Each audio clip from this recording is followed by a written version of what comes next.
In this video, we're going to be looking at triads. Tri means three. These are three-note chords, and they come out of the white key pentascale beginner's hand position.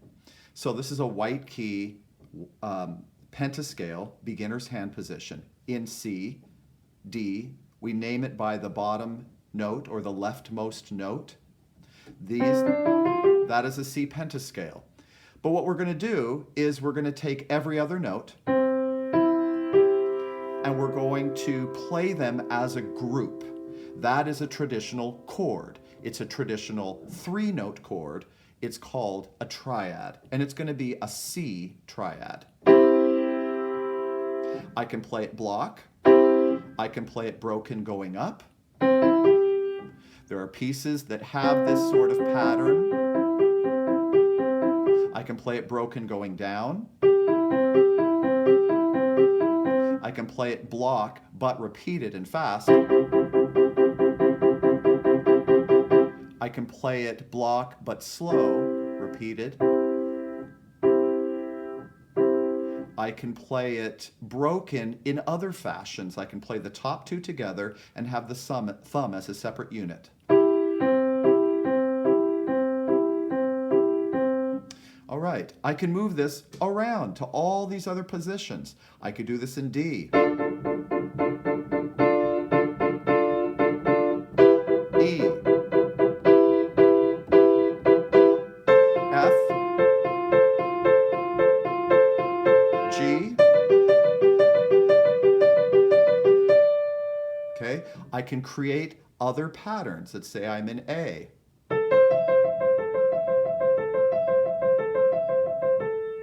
Right? I can do things like the outside two and save the one in the middle. To G. To F. To E. I can create rhythms. I can break it going up as well as going down. Different pattern.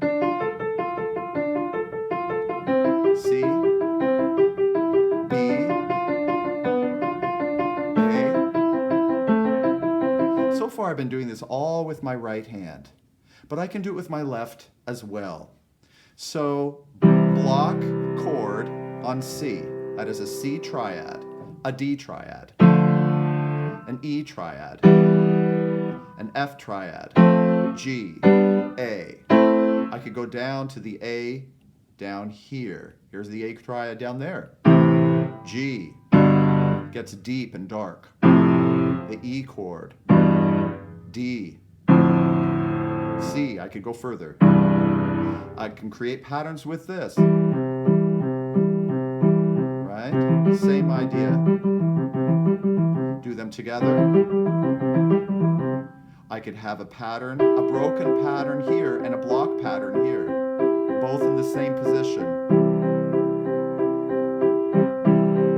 I can go to A,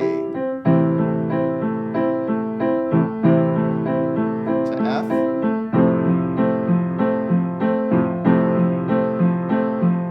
to G,